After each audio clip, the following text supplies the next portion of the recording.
Bienvenidos a Epic Media, donde podréis encontrar interesantes podcasts relacionados con diferentes temas del intervencionismo cardíaco. Esperamos que os gusten. Hola, soy Pablo Salinas Sanguino, cardiólogo intervencionista del Hospital Clínico San Carlos, y en este podcast me gustaría resumiros lo más importante sobre el tratamiento intervencionista en la embolia aguda de pulmón. Dos datos importantes. La embolia de pulmón es el tercer gran síndrome trombótico y causa de muerte cardiovascular por detrás del infarto de miocardio y el ictus. Además, es la primera causa de muerte en pacientes hospitalizados y es una causa prevenible. Sobre la estratificación de riesgo, sabéis que hay 4 categorías. Si ponemos en un esquema los pacientes y la mortalidad, tendríamos un primer 50% de pacientes que tienen TEPS de bajo riesgo, en los que la mortalidad es muy baja, en torno al 1%. Luego hay un 25% de pacientes con TEPS de intermedio bajo riesgo, y el tercer grupo sería el de intermedio alto riesgo, aproximadamente un 20% de pacientes. Es un grupo muy interesante porque es donde vemos el punto de inflexión de la curva de mortalidad. Pasamos de tener mortalidades relativamente bajas, 2-3%, a mortalidades de hasta 10%. Finalmente, el cuarto grupo, los pacientes de alto riesgo, es decir, aquellos que presentan con la embolia de pulmón y tensiones arteriales sistólicas por debajo de 90 milímetros de mercurio, que tienen mortalidades muy altas que alcanzan el 50% si el TEP ha causado una parada cardíaca. En estos dos últimos grupos, intermedio alto riesgo y alto riesgo, es donde vamos a valorar el tratamiento intervencionista, que está recomendado en las guías, como veis, con una indicación 2A-C en pacientes de alto riesgo, para los pacientes en los que la trombolisis sistémica esté contraindicada o haya fallado, y para los pacientes de intermedio alto riesgo, para pacientes con deterioro hemodinámico en anticoagulación. El problema es que no tenemos una definición muy clara de qué constituye un deterioro hemodinámico, y además idealmente deberíamos ser capaces de anticiparnos. ¿Cómo lo hacemos? Lo hacemos a través de grupos TEP o PERT por las siglas en inglés. Estos son equipos de especialistas de un solo hospital que se reúnen, se coordinan y toman decisiones ejecutivas sobre la mejor terapia disponible en ese centro para un paciente determinado.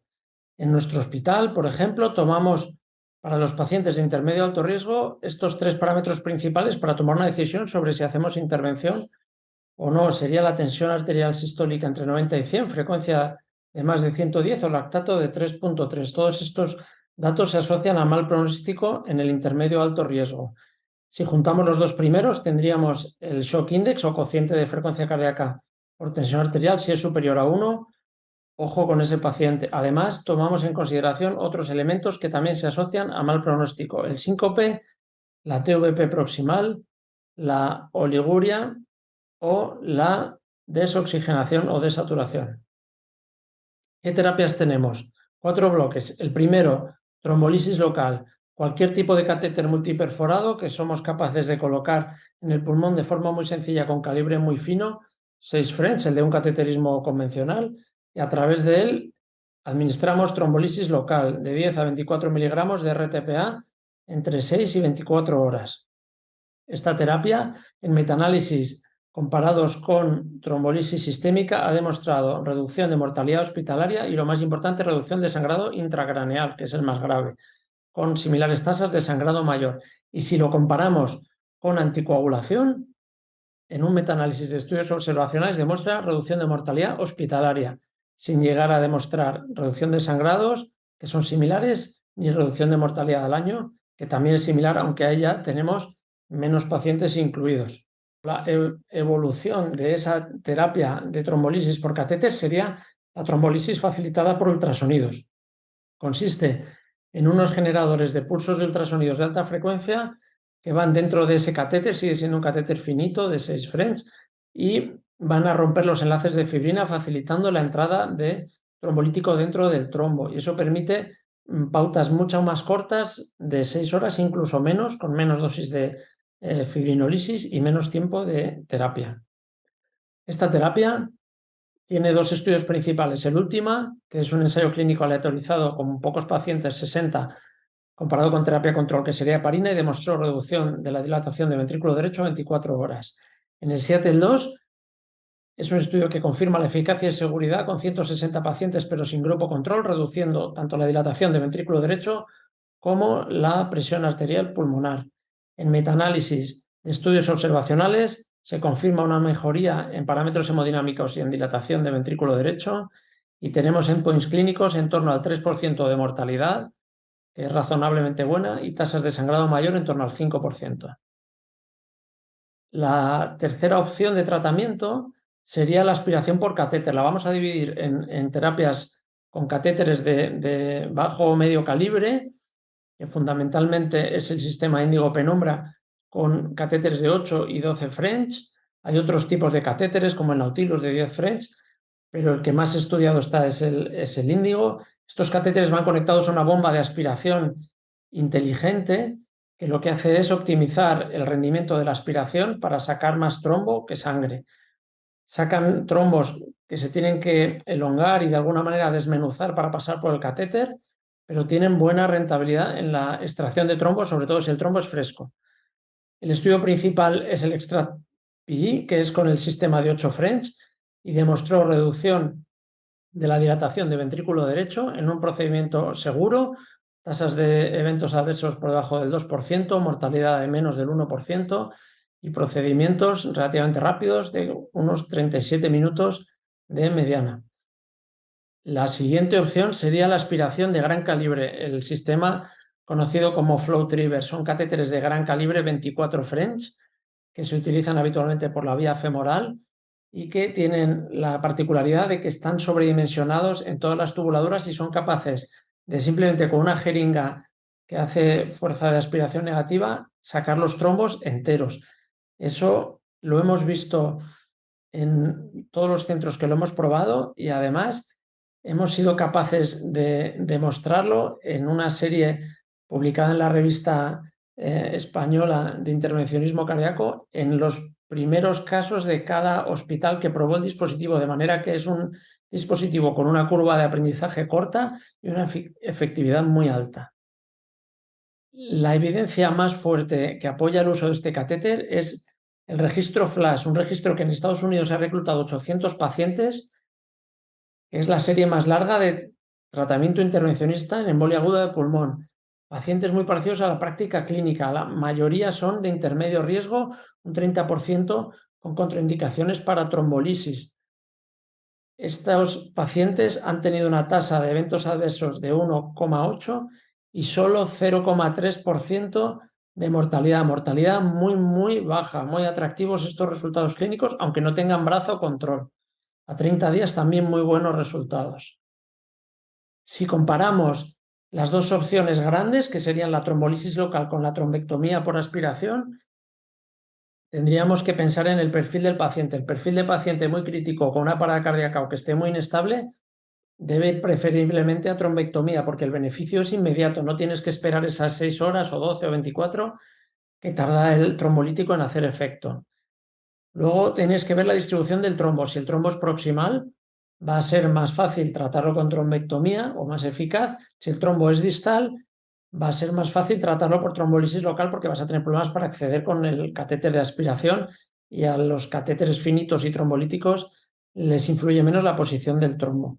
Además, si el trombo es fresco, va a salir mejor por trombectomía, y si el trombo está organizado y es subagudo, teóricamente podría ser algo mejor la trombolisis local, pero en realidad es muy difícil saber la antigüedad del trombo. Los trombos pueden llevar semanas en la pierna hasta que embolizan al pulmón, y aunque la embolia de pulmón sea muy reciente, muy aguda, ese trombo puede estar muy organizado y llevar mucho tiempo. Finalmente, si el riesgo hemorrágico es elevado, la preferencia sería hacia la trombectomía, porque no necesita de fibrinolisis y se hace solo con heparina de apoyo. En función del riesgo hemorrágico, podríamos estratificar los pacientes entre aquellos que tengan un riesgo hemorrágico mínimo, la trombolisis sistémica, que sería la terapia de elección. Si tienen un riesgo hemorrágico intermedio, quizás la trombolisis local es una opción, y la trombectomía sería útil en cualquiera de los espectros del riesgo hemorrágico, pero especialmente si el riesgo hemorrágico es alto.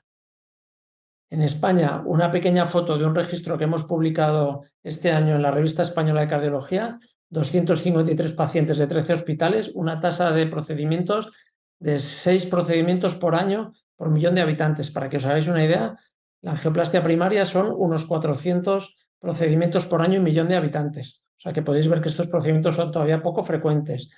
¿Qué pacientes tratamos? 1/3 alto riesgo, 2/3 intermedio alto riesgo. ¿Y con qué lo hicimos?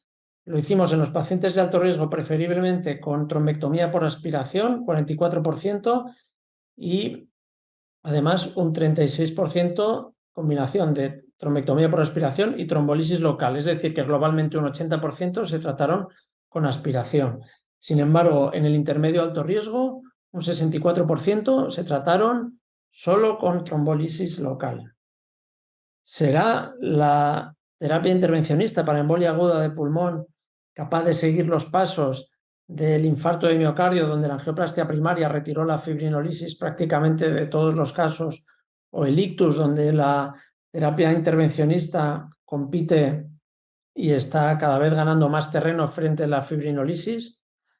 Sabemos que somos capaces de físicamente retirar los trombos o tratarlos de la circulación de una forma muy eficaz, pero todavía faltan los ensayos clínicos que posicionen y apoyen de forma definitiva en qué pacientes debemos hacer esta terapia y qué beneficio absoluto va a tener no solo sobre la fase aguda, sino también sobre la fase subaguda y crónica. Recordemos que no solo tenemos la mortalidad hospitalaria, sino que tenemos deterioro clínico, que es el síndrome post-embolia de pulmón, y tenemos hipertensión pulmonar tromboembólica crónica. Una terapia ideal para la embolia aguda de pulmón debería tratar tanto la fase aguda como la fase crónica. ¿Qué tenemos por delante? Un montón de estudios en marcha. Veis que el volumen de trabajos sobre intervencionismo en embolia aguda de pulmón está creciendo exponencialmente y ahora mismo hay activos más de 10 estudios. Si queréis saber más, os recomiendo una revisión de Nature Reviews Cardiology firmada por Gottsinger del grupo de Felix Mahfoud, que os va a ilustrar un poquito más en profundidad sobre todos los temas que hemos estado tocando en el podcast de hoy. Para terminar, 4 conclusiones. La primera, la mortalidad y morbimortalidad que tenemos actualmente con la embolia aguda de pulmón en los pacientes de intermedio alto riesgo y alto riesgo es muy mejorable, por no decir inaceptable. Segundo, tenemos que organizarnos con equipos PER tanto dentro del hospital como probablemente entre hospitales y de forma regional para atender mejor a estos pacientes, sobre todo aquellos que están más inestables.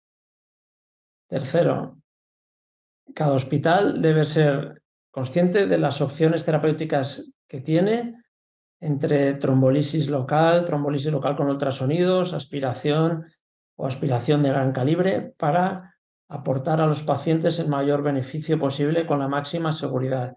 Y finalmente, recordemos que estamos en un momento muy bonito de la terapia, donde vamos a ver en los próximos años muchos cambios que seguramente sitúen y posicionen esta terapia en las guías clínicas y en los algoritmos de manejo de la embolia aguda de pulmón. Eso es todo. Muchas gracias por escucharme hoy. Os invitamos a seguir escuchando la serie de podcast de Epic Media. Muchas gracias. Os esperamos en el próximo podcast en Epic Media.